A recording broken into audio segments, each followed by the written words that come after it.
Welcome to this film about teaching science in preschool and primary school. Today's theme is about sound and how you can examine this phenomenon with young children so that they get a rudimentary understanding of the scientific properties of sound. I've chosen this room to record because of the great natural light and also for the nice background setting. Unfortunately, there is a busy road outside and you might occasionally be able to detect some heavy traffic. If you're interested in science for young children, you've probably seen a lot of experiments on the internet before. You might have even bought one of those beginners experimental kits. Now, many of those experiments are more about creating an exciting event for children than about creating a wider understanding of the scientific properties or explanations. When you, for example, create a volcano with bicarbonate and vinegar, you get a reaction which is entertaining for children. But I would argue it's more of a magic show for the kids rather than science, unless you try to investigate or explain the scientific properties of, for example, a chemical reaction. That's why I would like in this presentation to give you a number of different activities that you can do to create a progression in the understanding of the science, in this case sound. When you do this, you can create an introduction of a theme in a number of different ways. And in this case, I chose to do it by writing letters to the children, where they get instructions and tasks from a character called Quack. The first few tasks were about identifying different sounds in the children's environment. I recorded sounds that I thought the children would recognize, and then I asked them to find the item that had made the sound.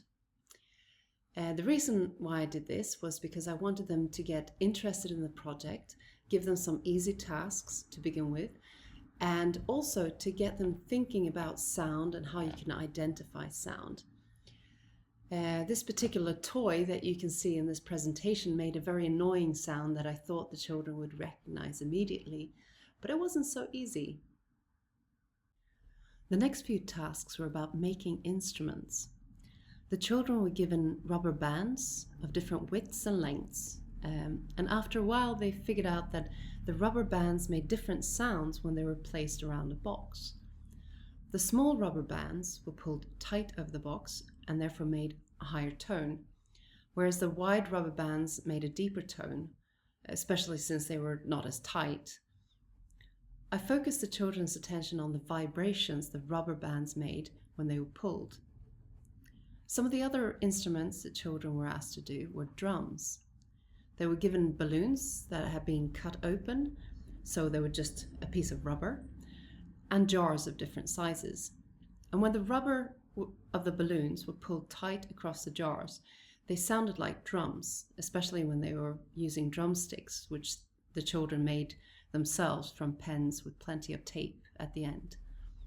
Again, I made the children aware of the vibrations that were visible when the drums made sound.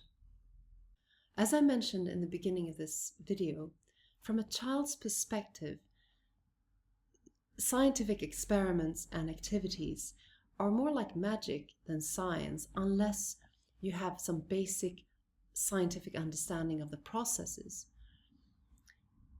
So far, I haven't really gone into the science of sound, but I have focused the children's attention on objects that are vibrating and creating sounds. Now, they've seen this visually, but I want them also to experience it in a different way.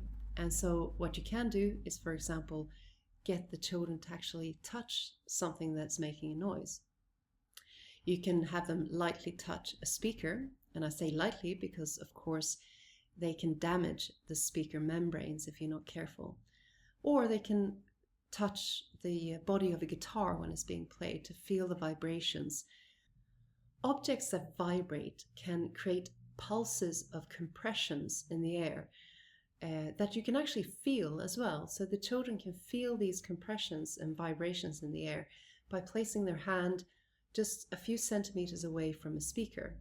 And if you play music with a very strong bass, it doesn't have to be too loud, they will be able to feel the vibrations, and that will mean that they will start to understand how vibrations in an object can create vibrations in the air, which our ears can detect as sound.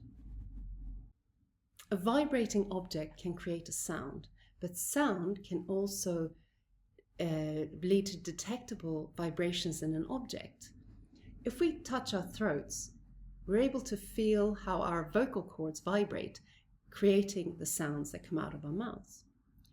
And these vibrations, these sound waves, are also able to create a movement somewhere else.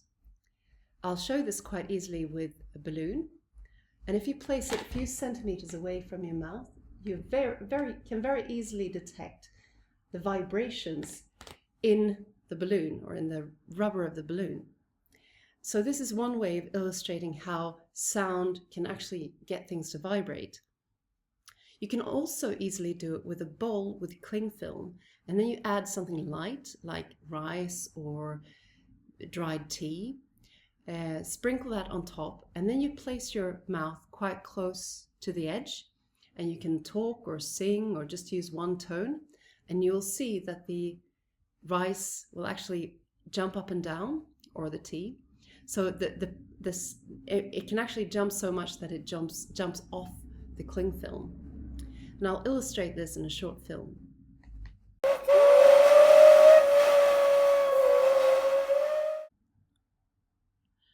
The movements of the rice was influenced by the amplitude and the tone. If the children took the same tone, the rice jumped higher, whereas if they were just making random noise, it wasn't moving quite as much. It was also affected by if it was a high tone or a deep tone, and the deep tones seem to make the rice jump much higher, at least in our case. Now I realized after a while that this caused some confusion, and just to be clear, because there was some misunderstanding as to what made the rice move. It's not in fact the blowing that makes it move, it is the sound. And just to show that, you can also ask that the children just blow on the rice in the same way, just to illustrate that it's not the air coming out of your mouth, it's actually the sound that you're making that's causing the rice to move. Sound is usually described as waves, but it's actually more correct to call it compressions, followed by low particle densities in between these compressions. This can be illustrated, for example, by using a slinky, as in the following clip.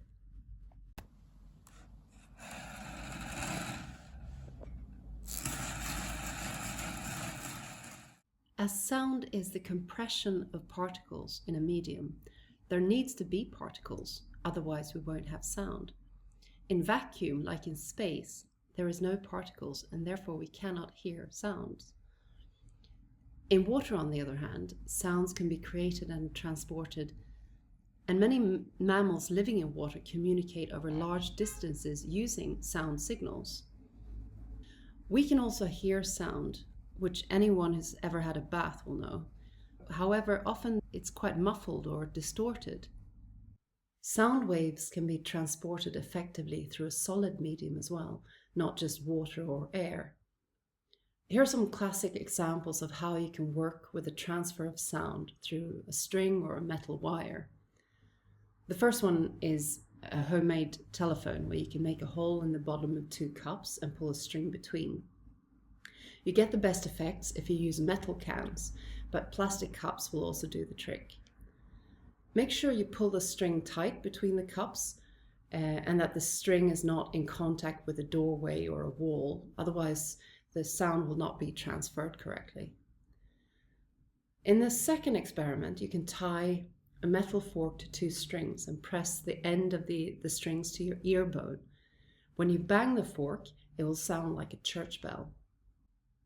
Other things you can do to enhance the understanding of the properties of sound is to work with materials that either insulate or resonate sound.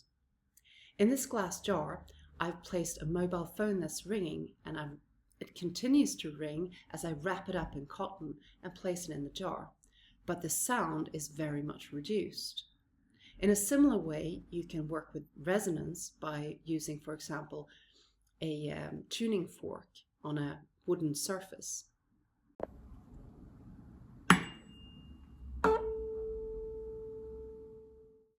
In the activities I did with the children, I also wanted them to reflect that some tones sound good together and others don't.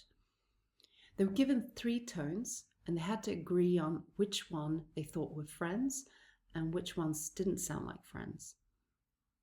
In this activity, I wanted the children to appreciate that some sounds complement each other and create harmonies. So what is a harmony? When sound compressions or sound waves create multiples of each other, then they form harmonies. But multiples are quite difficult for most young children to understand, so you could illustrate it by using a beat. Or however, using a beat can be a bit tricky because it can be confusing for the children if they have not really understood the idea of sound and what sound is, because they can sometimes get confused between beat and sound. So they think that all sound has to be included in a beat. So you have to be aware of the comments that you get from children and see if you have to explain or try other things for them to understand that a beat and a sound is not actually the same. Sometimes opportunities of learning materialize where you least expect them. We had finished our activities on sound, and Quack had said goodbye in a final letter. And we were sitting by a lake, and the children noticed that when they were yelling and laughing, there was an echo coming from the other side. And because this was a very quiet day and the surface of the water was completely still, I was able to illustrate that how you can create waves and how an echo is formed by dropping a small stone in the water. So the waves that were created then crashed against the rock surface of the shore and changed direction in a reduced form, just like an echo.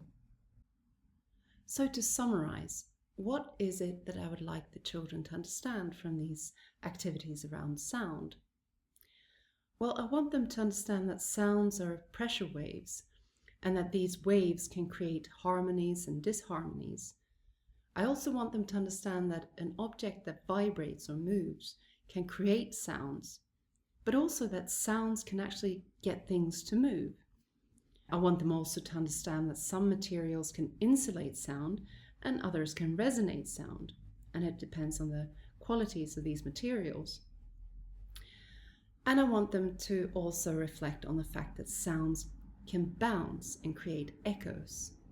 The reason for choosing sound and to work with sound as one of the themes for science in preschool is because it's an everyday phenomenon that the children often notice and have questions about. And despite the fact that the scientific properties of sound are invisible, you can hear sound, but you can't really see it or feel it. But you can have activities where you actually feel and see sound or sound waves. And there are so many different angles to approach this subject and so many different activities that all increase the understanding of sound as a scientific phenomenon. If you're interested in more videos about science in preschool or primary school, I would suggest that you subscribe, as I will produce more videos on the subject.